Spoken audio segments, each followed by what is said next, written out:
Win, lose or draw, this is chess history, because Faustino Oro at 12 years old needs to win this game to become the youngest grandmaster ever. A draw or a loss doesn't cut it. His opponent with white in the final round of the Aeroflot Open is Alexei Grebnev. Haven't heard of this guy till today, but he's only 19 years old. Up and coming Russian strong player, so Faustino's up against it. He's also got black, so he chucks the C pawn down the board. This is a classical time control. Let's dive into this fascinating game. A French defense in the Sicilian played. Why? Bamboozle the opponents, of course. Again, in the course, I have a saying about this position.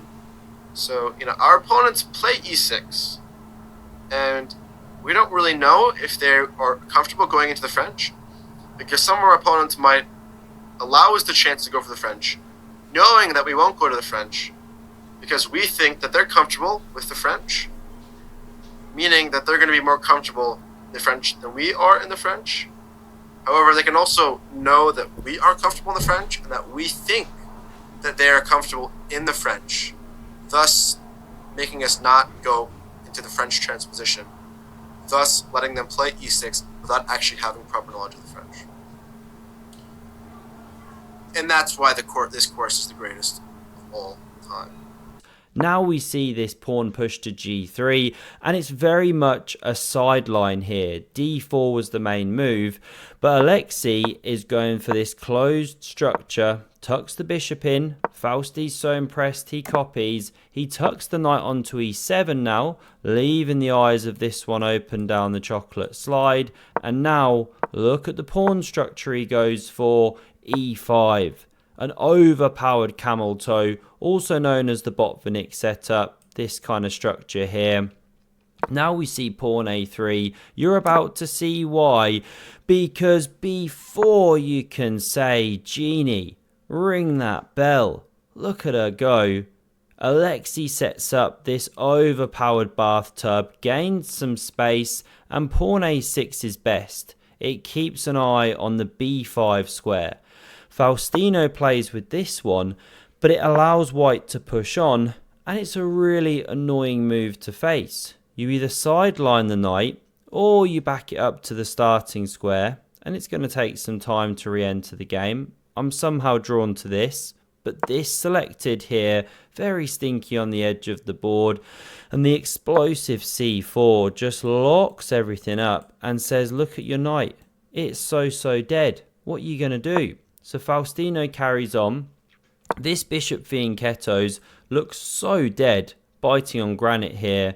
Maybe there's long-term ideas of f4. In the game, we get bishop e6 from Faustino. This knight develops, keeping a further eye on this knight hops. And so the time will soon come where that guy just has to back up. a4 selected, not too sure why, but this is what happens. Maybe anticipating that very stinky knight fianchetto, and then looking for this pawn push here. Faustino doesn't even want to give it a chance, so he shuts it down straight away. Of course, we're all itching to take on Croissant, but not ideal. You activate the black pieces way more than your own, so not played. We get rook f1. A knight maneuver was preferred by Sir Stock Squiddington, the all-powerful engine. Not played though. This way of playing gives us one of our favourite moments in all of chess. The rooktangle back on the board. Jan Nepomniachtchi can hardly contain himself. It really is a sight to behold. Garry Kasparov still can't get a workout in. Poor guy. Now we see this knight spinning around. I mean, what an awful journey it's been on. But this is Faustino. He's got some tricks up his sleeves. Watch this. First he kicks back this knight. Now he plays bishop g4. And he faces a very annoying move. h3 is played. And it's like, what? Hang on a minute. You can take that, no? But it's actually a tactical mistake. Can you see the way in which white should punish this move? As ever, the tactic is connected with the king. takes with check, pawn recaptures, and the queen joins the party. Picks up the bishop now, protected. White's doing great. So we didn't see takes. Faustino backs up. King h2 now. Knight spinning to g6. Knight g1 is incredibly ugly, but it's that kind of game, right? Maneuvering. You can play f5 now here. Really tempting. Or knight e7, then f5. But Faustino goes for this way of playing. Given the question mark, something a bit different. f3, once again the bishop backs up. Closed structure, so both players can waste these tempos and still live to tell the tale. Bishop h3, very positionally sound idea. You know, this one's biting on granite. Faustino might look for the same soon, and he actually does it now. Not loved, as you can see, but this response isn't either. Bishop takes. It is really not the best move. Look at the bar. Swinging in Faustino's favour. This is a 2600 plus GM. Faustino wins this. He becomes the youngest GM ever. Knight h3, and now a massive moment. Faustino wants to dominate this square, of course. How do you do it? You guessed it. h4. Gain access. And white can't go f4, or you take with check. And the whole structure's collapsing. It's awful. You can even win a piece here. So h4 was a very strong move. Still white had ways to fight, but it was a great try.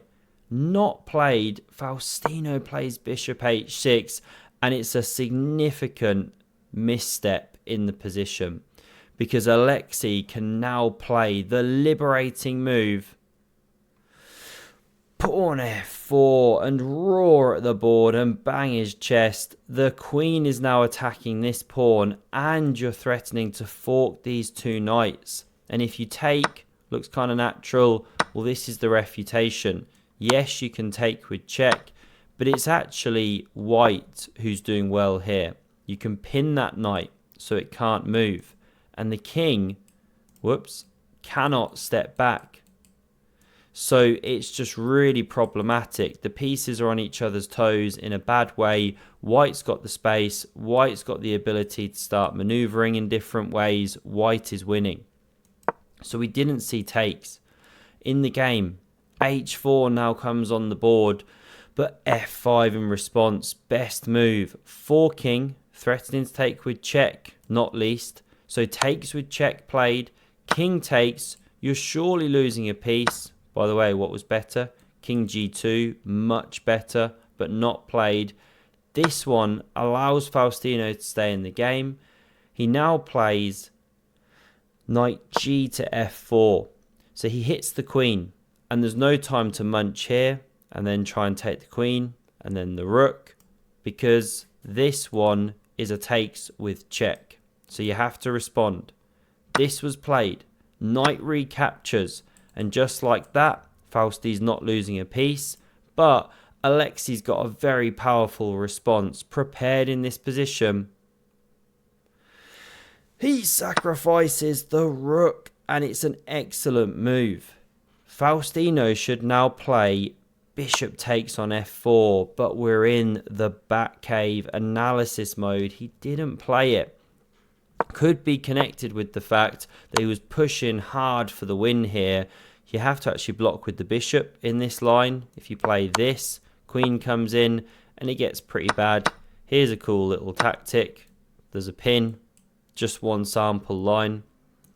Anyway, this was the move, and then you bounce back to cover the check as needed. None of it played. Pawn takes played, and it makes tons of sense when you're pushing for a win. Change the structure, open some lines of attack, bring the rooks to the G file.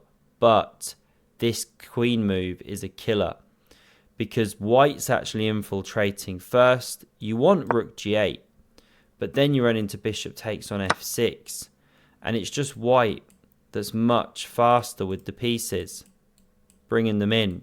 Cannot draw arrows today. So because of all that stuff, we get queen f7, covering the g6 square and the f6 pawn, offering an exchange. This one drops back, and it's astute attacking chess from Alexei. The rook's on the way here. What if you just wait? What if you do nothing? Stay with the defense of f6. If white attacks the bishop, defend it. Well, you can swing back like this and invade with the rook. These are the slow motion ideas. You have to take. White's going to crash through, and there's no queen g7. So you get steamrolled if you try and sit there. So that's why Faustino went active. Gave this pawn, activated the rook. Now there's a quirky move. Low on time. Takes. He's given an exchange, but he's going for play on the dark squares. However, rook g1. Some checking. Yes, but it's just not enough. This is a killer move. It's just a double hit of 2 pieces. You can't fight that. There is nothing. There is nothing. It is literally just collapsing. Check was desperately tried. King e2, f3 check, king takes, and Faustino resigns the game. Poor guy. What can we say about the fact that he hasn't made Grandmaster at the age of 12? He's a very naughty boy! Just kidding, of course. It was a great effort in such a tough tournament. Fair play to him. Really did himself proud. Hope you enjoyed these games, and have a look at the video on screen if you want another epic game of chess. Cheers.